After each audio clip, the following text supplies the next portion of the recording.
Friday, 3 till 6. We tackle the day's news agenda like you've never seen before. It's high tempo, high octane, the most controversial topics and the best guests. You will not be able to take your eyes and ears off it. I'm not afraid to ask the questions that you really want answered. 3 till 6 p.m, Monday to Friday on GB News, the People's Channel, Britain's news channel. People in Britain, they love free speech, but they also love fair play. I don't care if I'm speaking somebody from a trade union, from the Labour Party, somebody from the SNP. And I think the viewers like to see that actually we can challenge one another, but in a positive way. We think we ask the questions that people want to ask, and often we ask the questions that we wanted to ask in Parliament but never got the chance to ask. So join us every Saturday, 10 a.m. till noon on GB News, Britain's news channel. It's all about family, being in people's living rooms, all the interaction and getting to know who our viewers and listeners are. When I was young, my dad used to say, "Nana, stop arguing." I wanted an outlet that would enable me to give my opinion.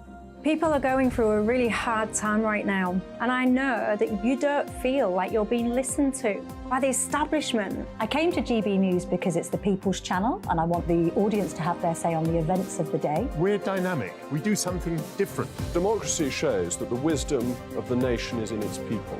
I get to travel to find out what the story is from a personal perspective. The British people aren't fools. We know when we're not being told the full story.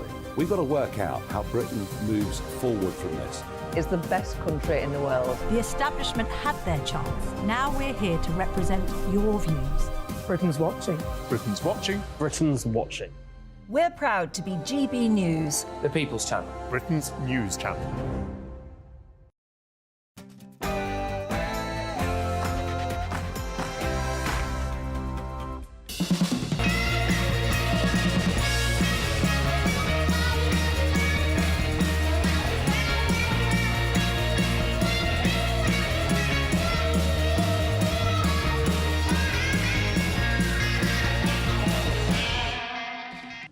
Welcome to Lee Anderson's Real World, and tonight we've got James Sunderland, who's the MP for Bracknell. We've also got James Snyder, who's the former advisor to Jeremy Corbyn and the co-founder of Momentum. We've got legendary broadcaster and historian David Starkey. We've got the UK director of the Common Sense Society, Emma Webb, and we've also got Trina Nicole, who's a body influencer. But first, let's go to the news.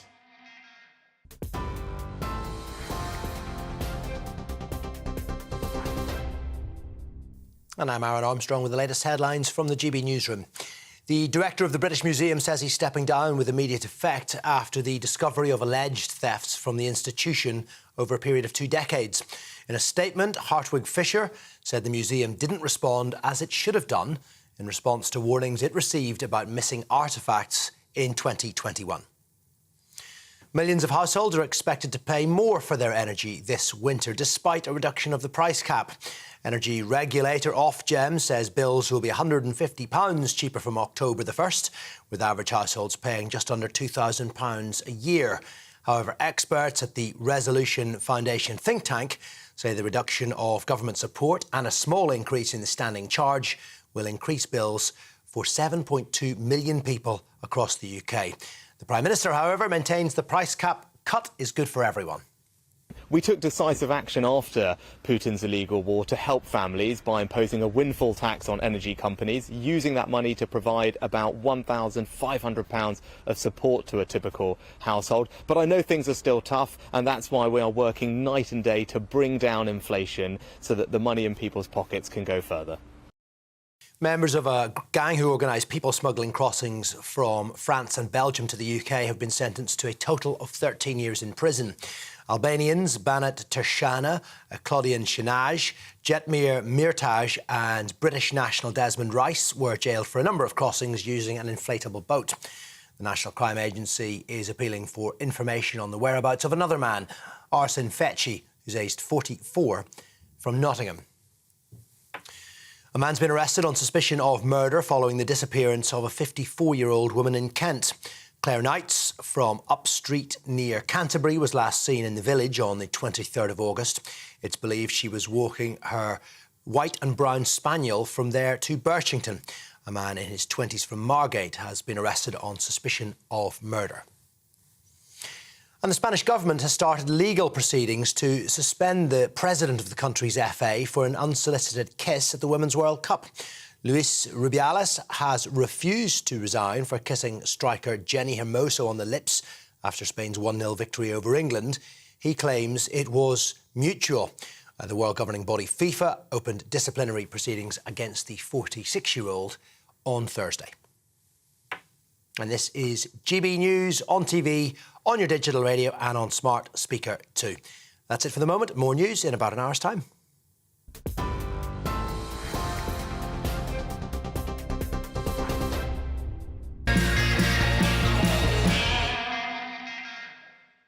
Today I'm joined by the Conservative MP for Bracknell, James Sunderland, a good friend of mine, and the co-founder of Momentum and former PR advisor for Jeremy Corbyn is James Snyder. He's our left in the corner today. Going to go straight to it today, James. You're ex-military.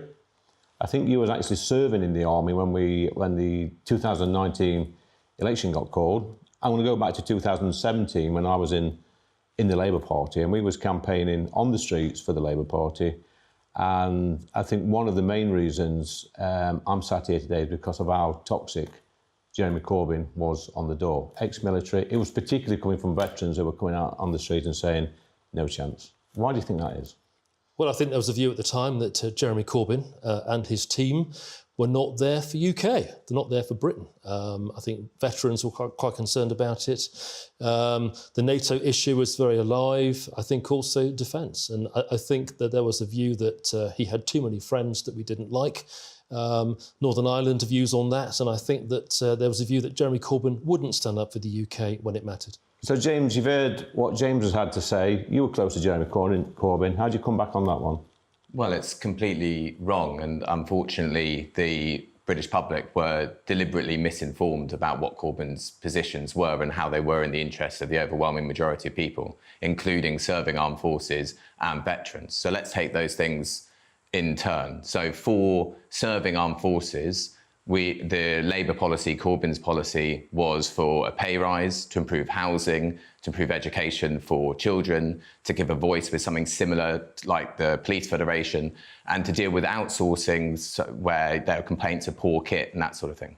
For veterans, also, we should say that under the Tories, pay for the military has fallen in real terms really quite a lot. So that was a good offer there. For veterans, Corbyn's policy was housing for all, training for all, job opportunities for all, and mental health support for all. Far better than what was offered for the Tories. On questions of defence and security, Corbyn's policies were in favour of the security of people of this country. And yes, that is a change in our foreign policy and our security policy. It would be an end to the bomb first, think later policies, which have made us demonstrably less safe at home and have damaged us abroad. So yes, there's a reason why senior people in the military did not want to change, and in the security services, did not want to change a policy, were violently opposed to Corbyn and worked hard against him. But that doesn't mean that his policies weren't in the interests of the overwhelming majority of people in this country and their security and safety, because they were. And it doesn't mean that they're not in the interests of ordinary serving people in the armed forces and veterans, because again, they really were. So, James, you've heard what James has had to say about Corbyn was pro-military, wanted to look after our veterans, our serving armed forces.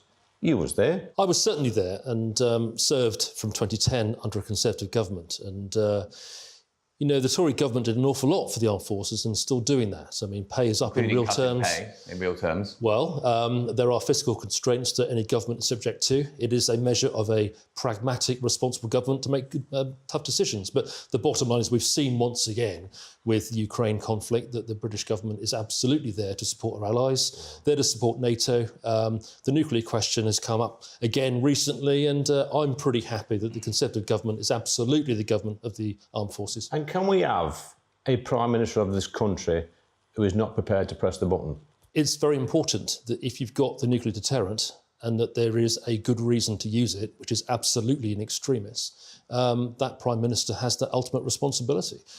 It's very important, therefore, that if we hold something like the nuclear deterrent on our V-boats, then we need to be able to use it if the time comes. But hopefully never. It's up to the people of the country to decide what will make them more safe and therefore to elect who they want to elect. What we saw under Corbyn's leadership was an anti-democratic campaign by senior, current and former figures in the military and in the security services to undermine that straightforward democratic choice, to end the war on terror, to not see things like which made us less safe. Let's look at the Libya intervention. Jeremy Corbyn was one of 13 MPs in Parliament at the time to vote against the regime change operation in Libya.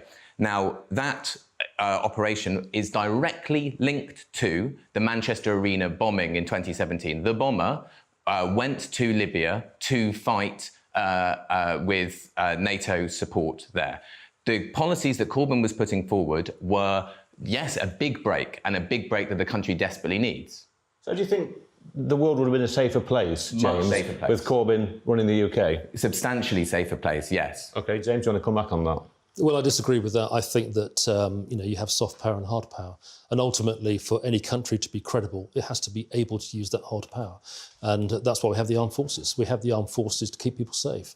The defence of our borders and our people is our primary responsibility in government, and it's about trust. And in 2019, my suspicion is that the British people did not trust Corbyn or what his policies were going to do. OK, so... Don't engage with any of the policies, though, that I just said. Let's actually talk about the substance of the matter rather than the British public were sort of duped and misled, and... I would argue that a concerted media campaign over the course of 4.5 years by pretty much all of the media to say that this guy who wants to give veterans housing and boost the pay of squaddies and doesn't want to engage in illegal wars, send people off to die for no reason. I was in the Labour Party at the time when Corbyn was elected twice as leader, and it's not just, you might say the media was against him, but half the Labour Party was against him. Even his own MPs were against him. Of course. There is a substantial chunk of the Labour MPs that are entirely in hoc to the status quo, the US-led status quo on foreign and security policy, which is why the biggest rebellion against Corbyn's leadership from Labour MPs was over a vote to stop to not sell arms to Saudi Arabia to carry on its bombing in Yemen. OK. I was there during the coup to get rid of Jeremy Corbyn when the letters were going in, almost every hour. I was working for a Labour MP at the time, and it wasn't just the country that didn't want Jeremy Corbyn, it was half the parliamentary party. Yes, but that's precisely what I said, and that's hardly surprising because a lot of the parliamentary party don't have the kinds of politics and policies that I'm putting forward, which is why the establishment writ large, the establishment in the Labour Party, the establishment in the States, the establishment in the media, the establishment in the city, were all in lockstep opposed to Corbyn because he wanted to do such terrible things like tax the rich a bit more so we can have better public services and not go and start random illegal wars. So, James, half his parliamentary party didn't want him. The vast majority of the country didn't want him. I certainly didn't want him. Was there a conspiracy? Was there a campaign? I suspect there was. It was the right campaign. At the time of his leadership of the party, for most of it, I was in the army as a serving army officer, and I left the army very late in 2019 to become a candidate for the Conservative Party. So you probably need to ask Labour colleagues about it. But what I would say to you, I have no personal beef at all with Jeremy Corbyn. Met him a few times. He's perfectly friendly. He's a conviction politician. In my view, the UK needs more conviction politicians. But his views were out of kilter with the majority of the UK. That's why he lost the election in 2019. And also, of course, he has lost the whip. And Keir Starmer has spent quite a bit of time and effort in trying to eradicate the notion of anti-Semitism from the party. So I think that Corbyn's legacy is probably still quite toxic. It is toxic. Look, that's an interesting conversation, guys. Thanks for that. We're going to go straight now to the yes-no quiz with James and James. So now it's time for the yes-no quiz. Gents, you know the rules. We've got James and I've got James. It's a yes or no answer, simple quiz. We'll start with you first, James. Can a woman have a penis? No-ish. James? A trans woman can. That's not an answer. Number 2, James, would Jeremy Corbyn have made a good Prime Minister? Yes. James? No. Right, for you, this one, James, would John McDonnell have made a good Chancellor? No. Yes. Obviously. Number 4, should the BBC be made a subscription service? No. James? No. Agreement. And 5th and final question, should we keep the royal family, James? No. James? Yes. Ex-military is going to say that. Right, James, interesting. The old penis question, it catches people out every week. Why must you do this? What? So tedious. There's women out there in this country want to know... What you're trying to do... You just asked me a question, so let me answer. Frighten I'm not frightening anybody. I'm not frightened. A tiny group of people that have quite bad outcomes in general terms. Okay. And it's really not very edifying. Do you know what a woman is? Yes, of course I know what a woman please is. explain to the GB News viewers what a woman is. A woman is a female human. Well, there you go. James? My view's pretty clear on this.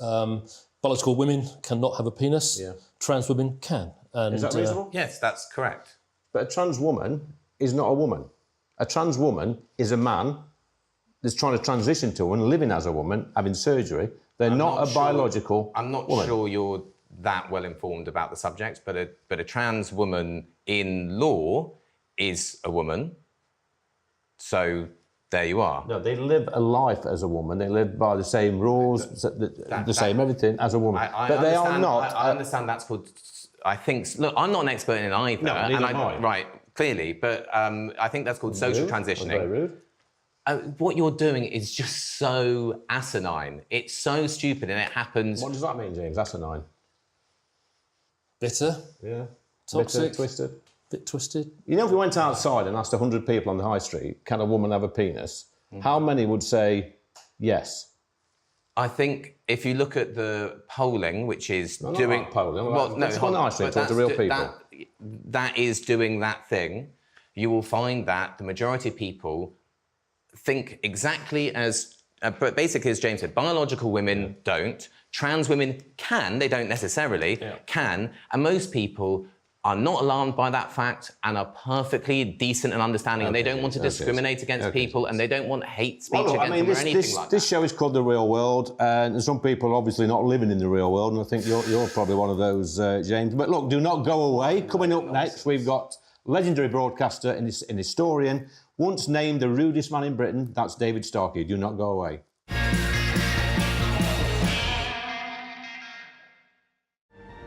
The temperature's rising. Boxed Solar, proud sponsors of weather on GB News. Evening, I'm Alex Deakin, and this is your latest weather update from the Met Office for GB News. It's a bank holiday for many, and the weather's going to be mixed. There'll be some sun, there'll be some heavy showers, never particularly warm. Monday does look dry for many. We've got high pressure nearby, but for the time being, low pressure is still dominating. It's been generating some heavy showers through the day and will continue to do so overnight. We have a Met Office yellow warning in place across parts of southeast Scotland. Slow-moving, thundery showers here could cause a bit of disruption. Elsewhere, the showers are moving a bit more, but still some heavy ones over northwest England through the night, staying pretty wet across northern Scotland. A cool night as well. Single figures in rural spots, 10 to 12 in most towns and cities. Saturday will start dry with some sunshine over the Midlands, East Anglia, the southeast of England, and much of southern Scotland may well stay fine. But northwest Scotland wet and windy, and elsewhere, look at this, the heavy showers just develop as we go through the day. So dodging the downpours on Saturday afternoon. There will be some sunshine between the showers and temperatures getting up into the high teens, maybe low 20s across the southeast. So generally cool for the time of year. A cool start to Sunday. Again, many will start dry, fine with some sunshine, but again, the shower clouds will develop through the day. Perhaps not as many as on Saturday, and parts of Wales may well have a dry afternoon before more cloud and rain comes into the northwest later on. And again, for most places, on the cool side. Goodbye. The temperature's rising. Boxed Solar, proud sponsors of weather on GB News.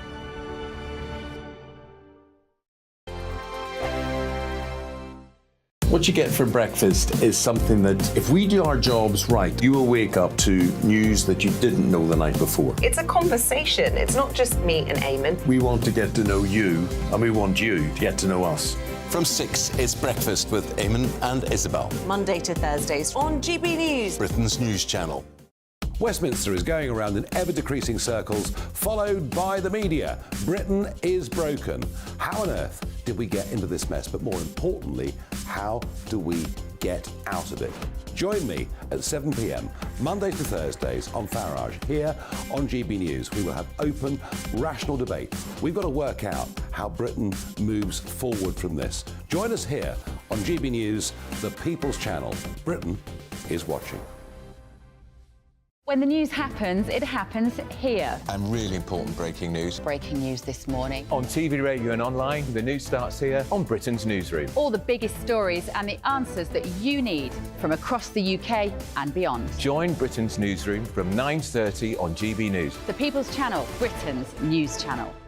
Join me, Patrick Christie's, Monday to Friday, 3 till 6. We tackle the day's news agenda like you've never seen before. It's high tempo, high octane, the most controversial topics and the best guests. You will not be able to take your eyes and ears off it. I'm not afraid to ask the questions that you really want answered. 3 till 6 p.m, Monday to Friday on GB News, the People's Channel, Britain's news channel. People in Britain, they love free speech, but they also love fair play. I don't care if I'm speaking somebody from a trade union, from the Labour Party, somebody from the SNP. And I think the viewers like to see that actually we can challenge one another, but in a positive way. We think we ask the questions that people want to ask, and often we ask the questions that we wanted to ask in Parliament but never got the chance to ask. So join us every Saturday, 10 a.m. till noon on GB News, Britain's news channel. It's all about family, being in people's living rooms, all the interaction and getting to know who our viewers and listeners are. When I was young, my dad used to say, no, stop arguing. I wanted an outlet that would enable me to give my opinion. People are going through a really hard time right now, and I know that you don't feel like you're being listened to by the establishment. I came to GB News because it's the People's Channel, and I want the audience to have their say on the events of the day. We're dynamic. We do something different. Democracy shows that the wisdom of the nation is in its people. I get to travel to find out what the story is from a personal perspective. The British people aren't fools. We know when we're not being told the full story. We've got to work out how Britain moves forward from this. It's the best country in the world. The establishment had their chance. Now we're here to represent your views. Britain's watching. Britain's watching. Britain's watching. We're proud to be GB News, the People's Channel, Britain's news channel.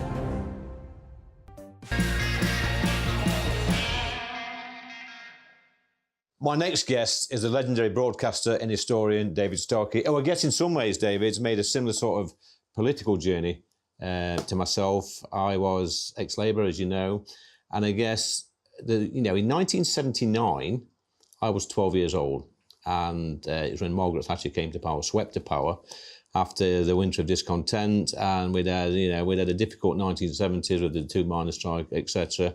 We was horrified at the thought of a Thatcher government, and but for you it's slightly different. I was rejoicing, to use a good Thatcherite word. I'd had my political journey sort of concentrated in the 70s. Beginning, of course, I could only vote, rather late. Remember the fact I'm born in 45, so 21. I had voted Labour, then I actually voted Conservative for Edward Heath. He was so awful. I'm then ashamed, in my moment of great shame, I voted Lib Dem. Really? Liberal, in fact, liberal, disgraceful. I couldn't make up my mind. But the thing that transformed me was, I'm afraid, the Callaghan government. That extraordinary moment of everything falling to pieces, literally the bodies in the street, and that sense of profound shame about your country, which is something I think we're beginning to go through again. But the great point about 79 was there was an alternative, and there was Thatcher. And for me, it was like going through an open door. It was a particular moment in my own life.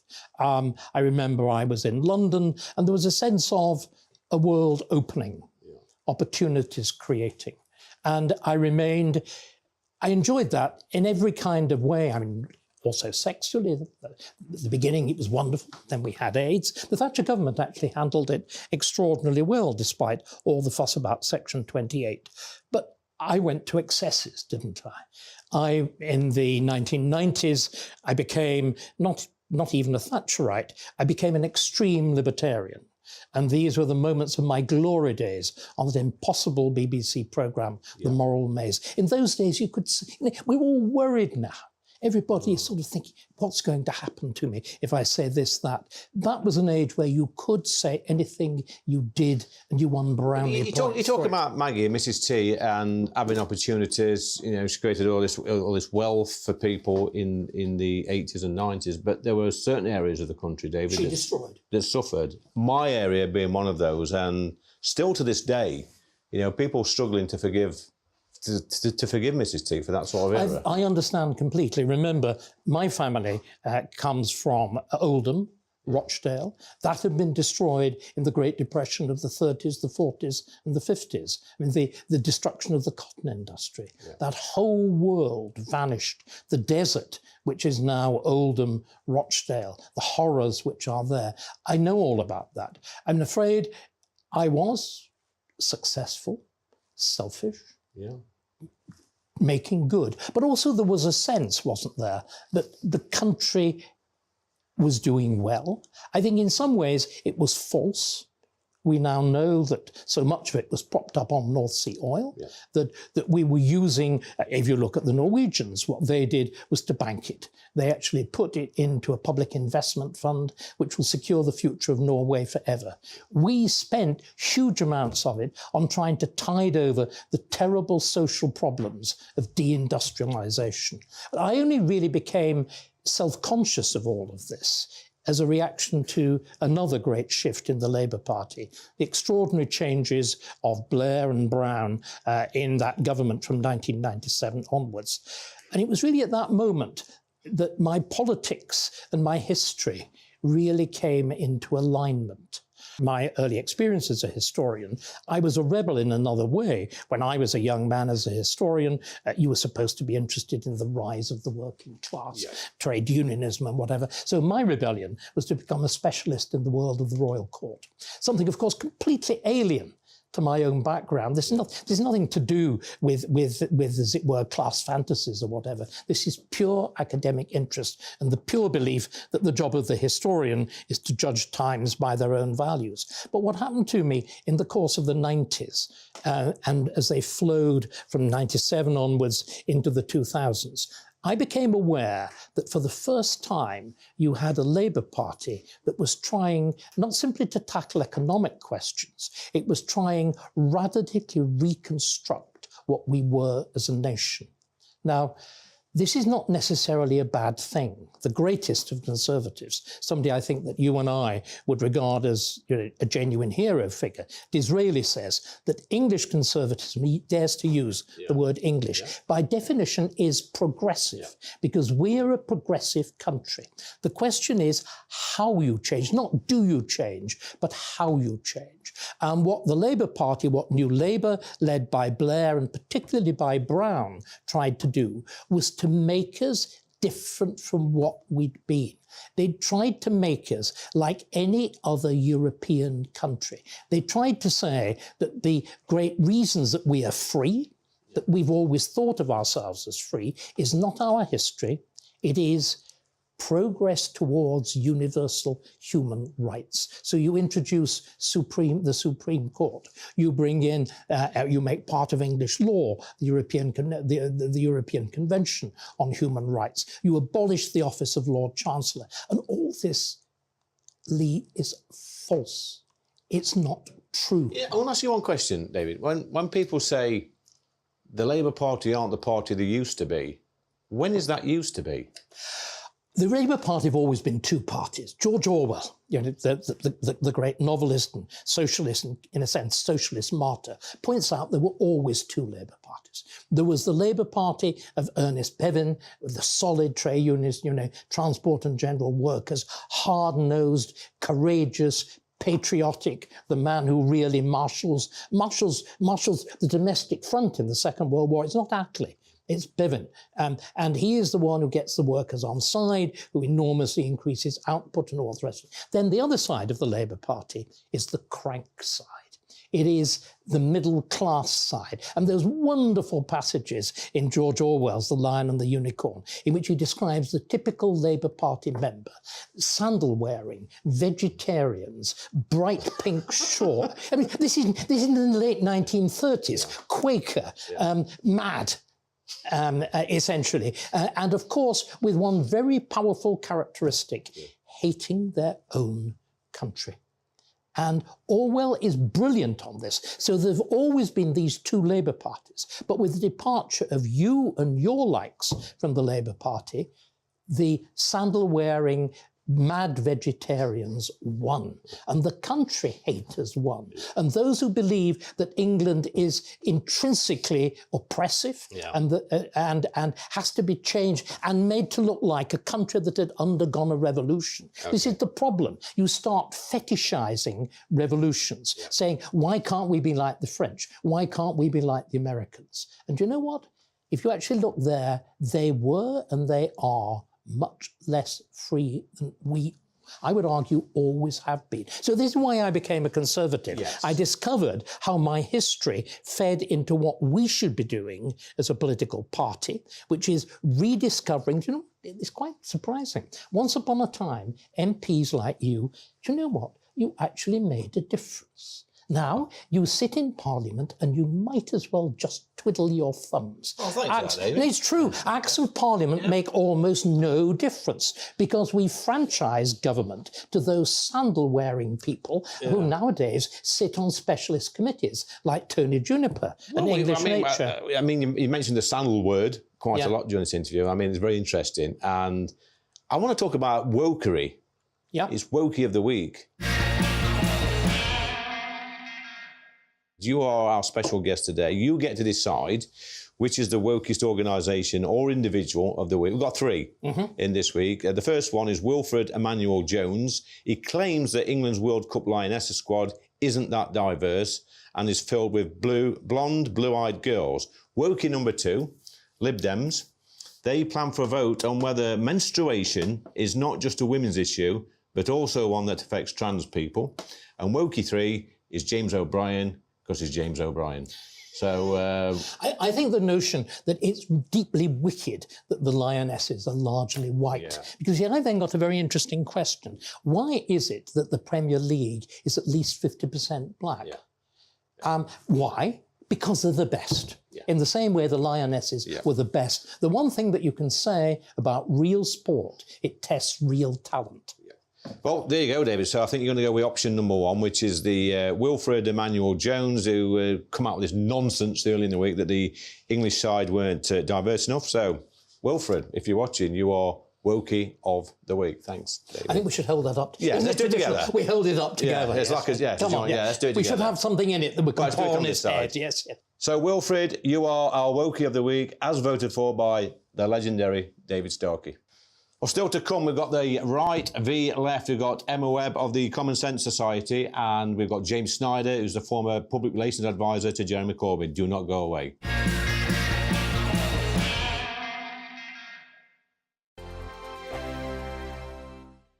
The Live Desk with me, Mark Longhurst. And me, Pip Thompson. It's here Monday to Friday on GB News. From midday, we'll bring you the news as it breaks, whenever it's happening and wherever it's happening, from across the UK and around the world. Refreshing, feisty, but with a bit of fun too. If it matters to you, we'll have it covered on TV, radio and online. Join the Live Desk on GB News, the People's Channel, Britain's news channel.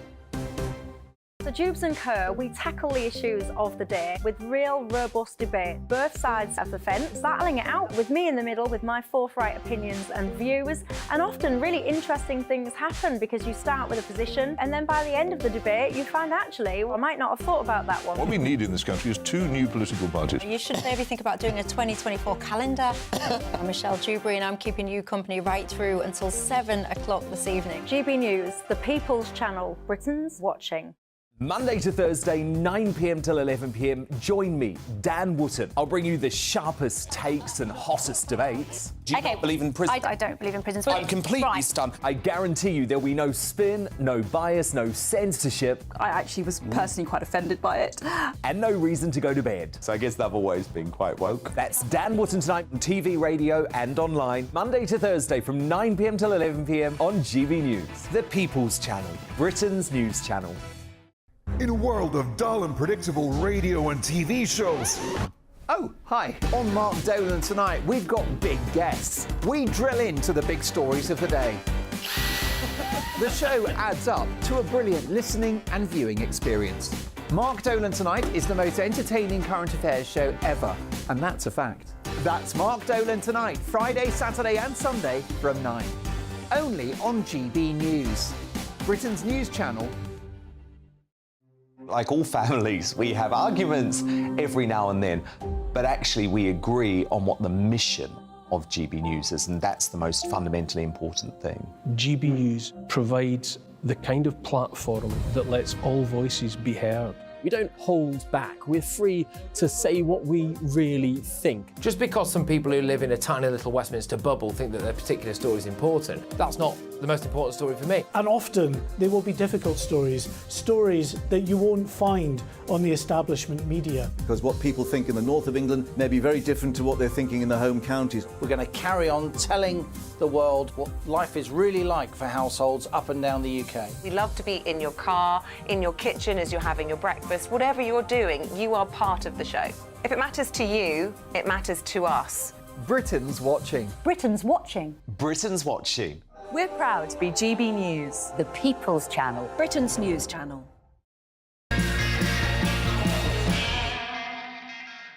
Joining me now, we've got the former PR advisor to Jeremy Corbyn, James Snyder, and this lady here, she's dripping with common sense. This is Emma Webb. She's the UK director of the Common Sense Society and a regular contributor to GB News. We're going to get straight to it, guys. Repatriation payments. We saw this week in the news, I think it was in The Guardian, Emma, where I think it was the Gladstone family have apologised, and they're going to make some sort of payments to Guyana over the slave trade from, 250, 300 years ago. Is it right we should pay for the sins of our fathers? Well, they're entitled to do whatever they want with their money. I think that from the description in The Guardian, I have to say I found it quite funny because it comes across as so vain. And it's been described as being narcissistic. I think that there is definitely an element of that to it. Because it's basically virtue signalling. They could have done it quietly if they wanted to.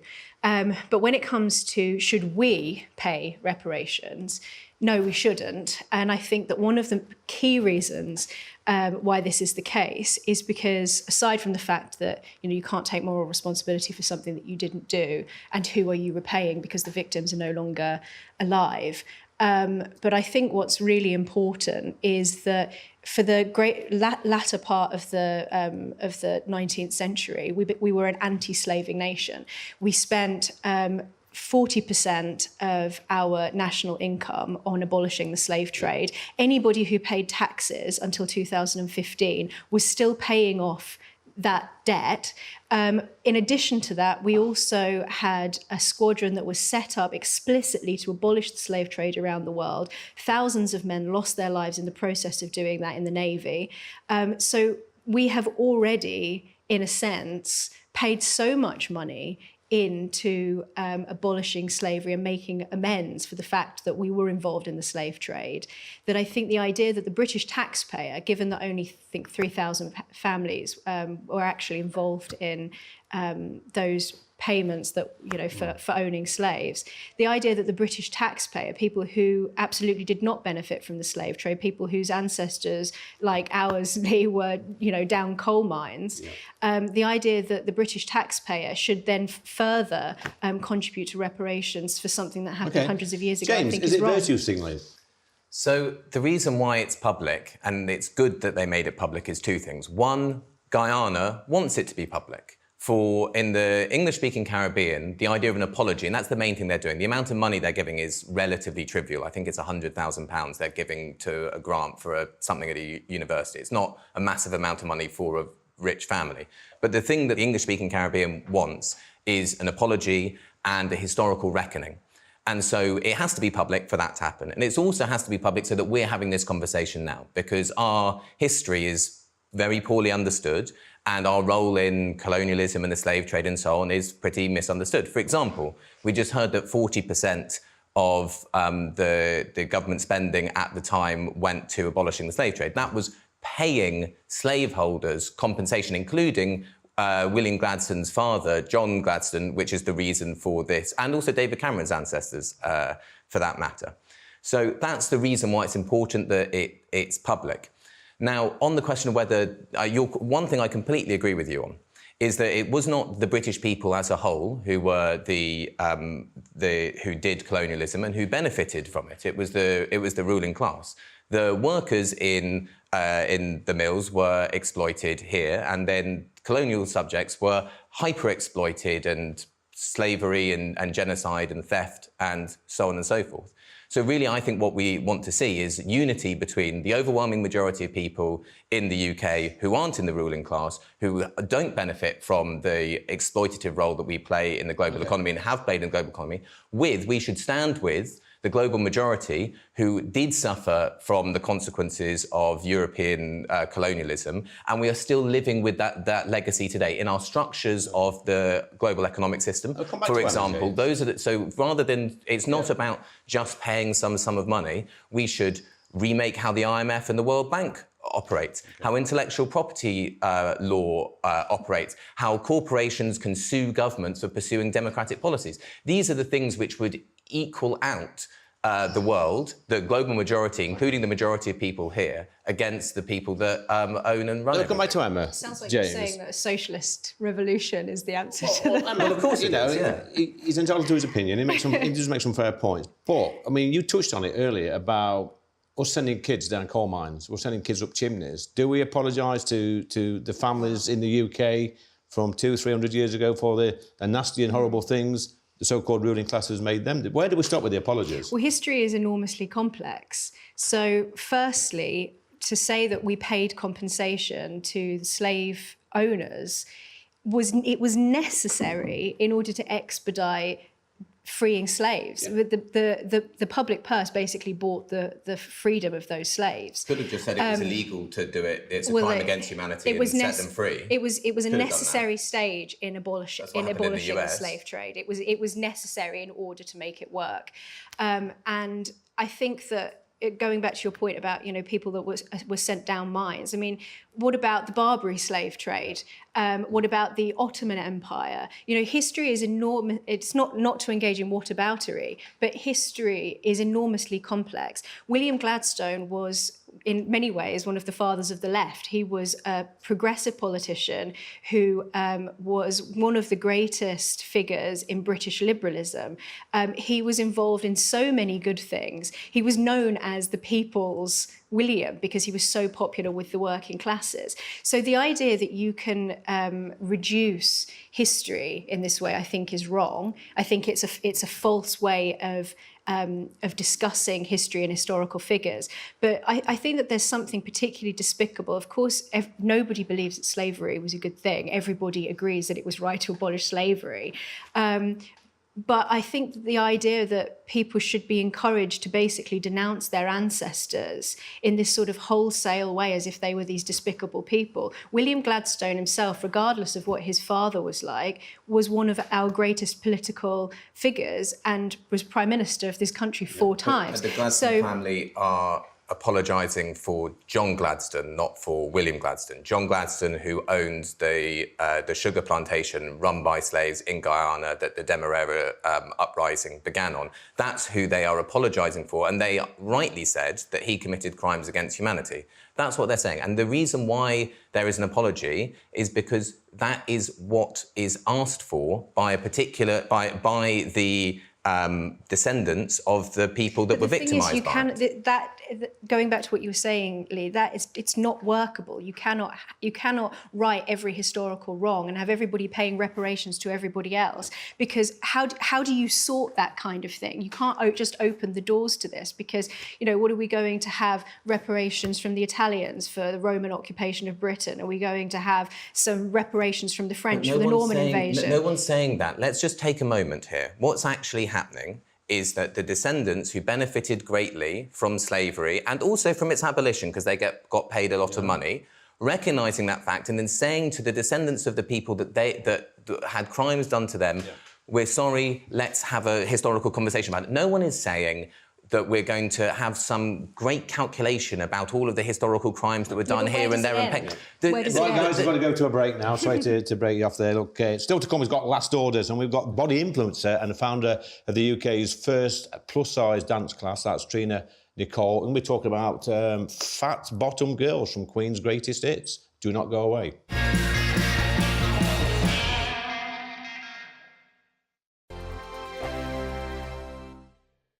Monday to Thursday nights on GB News. At 6, it's Dubes & Co. 7 o'clock, Farage. At 8, join Jacob Rees-Mogg. And at 9, Dan Wootton Tonight, followed by Headliners. On TV, radio and online. This is GB News. Now then, Lee Anderson here. Join me on GB News on my show, The Real World, every Friday at 7 p.m. I'm not eating bloody cat. Are you Delicious. mental? Open your mouth. OK, here comes a train. Reminds me of the scene in Singing in the Rain. Adam, is that a good one? Whoa! Join me at 7 on GB News, Britain's news channel. Join me, Camilla Tominey, on Sunday mornings from 9:30, taking the politicians to task and breaking out of SW1 to see how their decisions are affecting you across the UK. Bursting the Westminster bubble every Sunday morning, only on GB News, the People's Channel. Britain's watching. Join us every night on GB News at 11 p.m. for Headliners, which is 3 top comedians going through the next day's news stories, which is exactly what you need, because when the establishment has gone crazy, you need some craziness to make sense of it. So join us 11 p.m. every night on GB News, the People's Channel, Britain's news channel. I'm Andrew Doyle. Join me at 7 o'clock every Sunday night for Free Speech Nation, the show where I tackle the week's biggest stories in politics and current affairs with the help of my 2 comedian panellists and a variety of special guests. Free Speech Nation, Sunday nights from 7 on GB News, the People's Channel, Britain's news channel. Every Sunday from 11, join Michael Portillo. There will be topical discussion, looking at the week before and the week to come. So kick back and relax at 11 a.m. on Sundays on GB News with me, Michael Portillo. GB News, the People's Channel, Britain's news channel. I joined GB News because I was sick and tired of not hearing my views being represented, not just mine, but so many people that I knew and spoke to. I just couldn't get my voice out there. I couldn't say anything. I couldn't do anything. Whatever the narrative was, I kind of had to follow it. GB News is there to provide a voice for those who have been ignored by the establishment media. We think different things, we've got a different style. GB News is here to be optimistic and positive about the future. It's real kind of dynamic and flowing, with the audience very much at the heart of it, like a big family. Here at GB News, we talk about the things that matter to you. Hearing the voices from right across our towns and cities, especially our towns. All sides of the argument represented with a heavy dose of opinion. We're on a mission here to make a difference. And the GB News family really is here for you, and whatever time of day you can watch or listen. Britain's watching. Britain's watching. We're proud to be GB News, the People's Channel, Britain's news channel.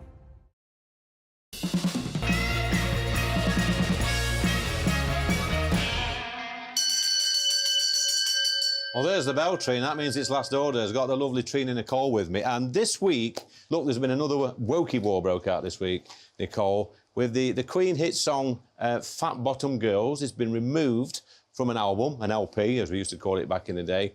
It's been targeted at youngsters. Somebody in their wisdom has said it's not suitable.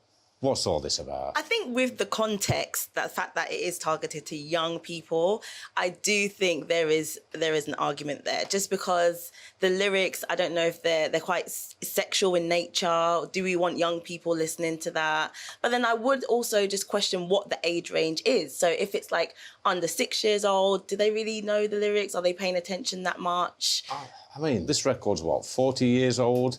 All of a sudden we're complaining about the lyrics of a song. Are we going too far? Well, I just think I think if you have to do it for one, then you might as well just do it for all of them as well. So it's not just a situation of just the one song. I think you then have to look at a catalogue of things. But equally, I just think because it is a classic, that doesn't mean that, you know, you can't change things moving forwards. So you're a body confidence influencer. Yes. You've got your own little company. You're is it dancing?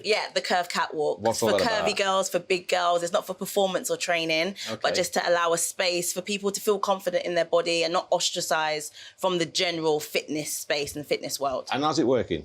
Is it doing well? Yeah, it's going well. I started it off because I wanted that space. As a bigger girl myself, I wanted to be active, and I didn't find that there were spaces that welcomed me. So I created my own, and now I have a community of thousands of women that come and dance with me. So it goes to show that I wasn't the only person that felt that way. And are thin people allowed to come? Thin people, do they come? No, they actually do come, which actually goes to show that when it comes to body hang-ups and feeling insecure about your body, it's not size specific. Everybody has body hang-ups and things they don't feel comfortable with. And I think it is important to have a space where you can actually feel joy in movement, not as like a punishment for what you ate, for example. So, I mean, we live in an age where, you know, I always go back to my childhood where there was probably not, the children at my school and young people were definitely not as big as what they are today. But is anybody actually bothered what your body shape is, what your size is? I'm certainly not. I mean, I think in terms of society, people are bothered. I mean, so many people within my community have horrific comments, you know, like said to them. So I think there is still that stigma, weight stigma as well. Also, this idea around health, what health is, and the fact that health is not just a size. I'm super active. I go to the gym like 4 times a week, but someone looking at me might just assume I'm not healthy or I'm not active. So I think there's still a big conversation around health, weight, and just being active for sure.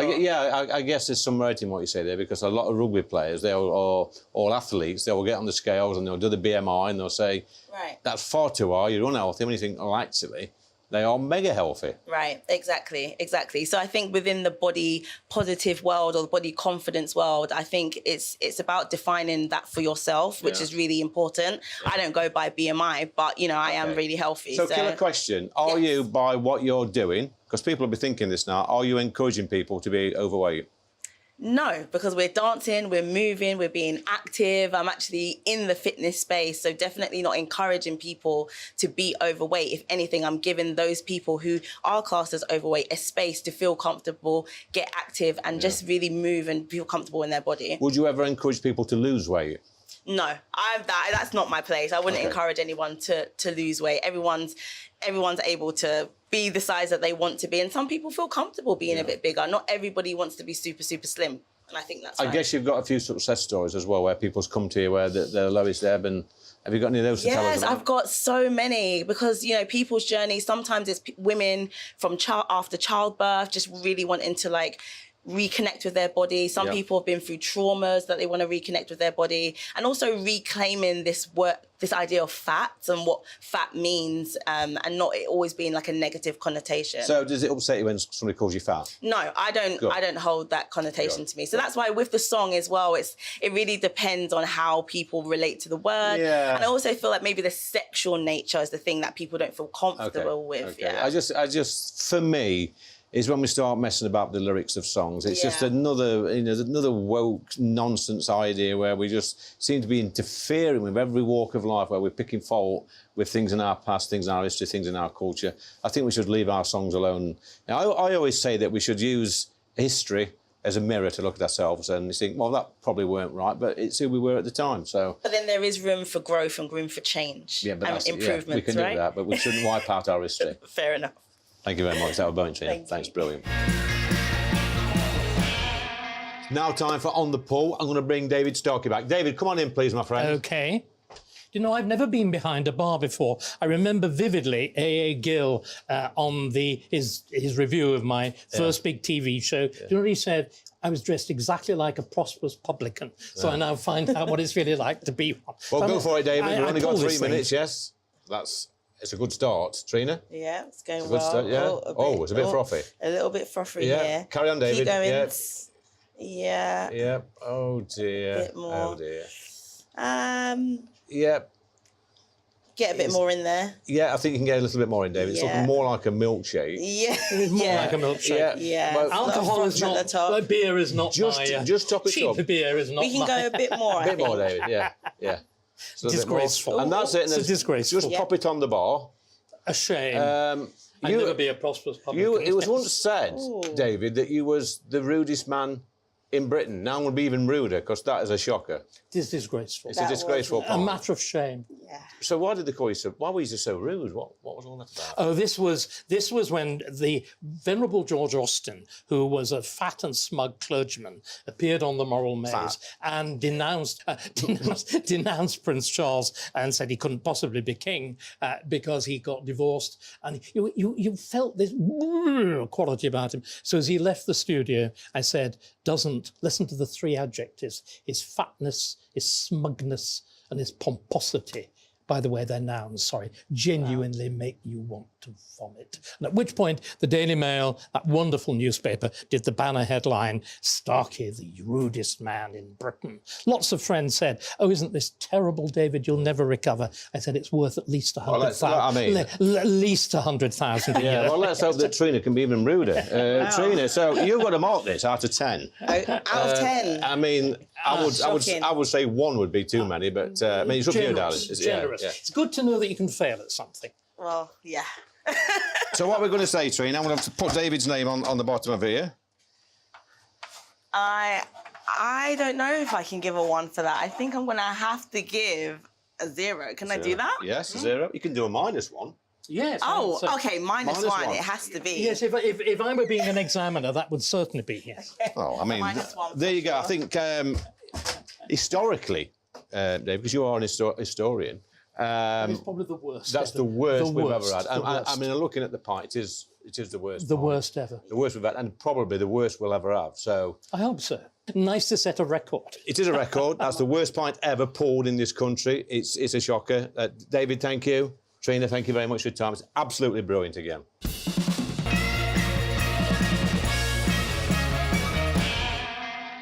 Thanks for watching Lee Anderson's Real World, and a massive thanks to all our guests this week. Look, if you've got a pub like this and you want to fill it full of common sense, then please let us know on gbviews@gbnews.com. But next week, we've got some brilliant guests. We've got the leader of UKIP, Neil Hamilton, and we've got British Olympian, gymnast, Lisa Mason.